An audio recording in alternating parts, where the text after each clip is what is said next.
On October 26, 2001, in the East Room of the White House in Washington, D.C., President George W. Bush signed the Patriot Act. And this is a photo of him signing that act. The USA Patriot Act is a piece of legislation that was passed as a direct result of the September 11th terrorist attacks on New York City, Washington, D.C., and Shanksville, Pennsylvania.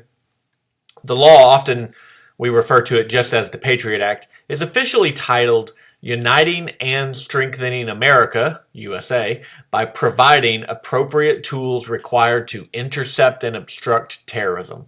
Patriot. So it's all an acronym. The purpose of the law is to deter and punish domestic and international terrorist acts and to enhance investigatory tools used by law enforcement. The act is divided into 10 different titles, which provide provisions for enhancing domestic security against terrorism, enhancing surveillance procedures, combating money laundering related to terrorism financing, strengthening the border, and increased information sharing. Nearly from its adoption, the USA Patriot Act has been controversial.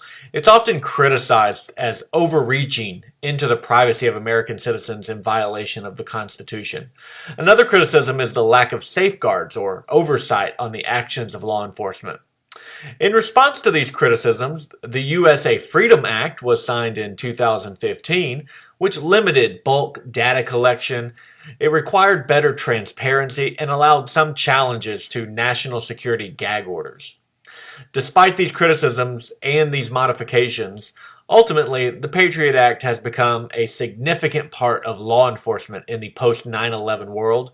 And as long as terrorism is a viable threat to national security, there will be some emphasis on crime control over individual freedoms.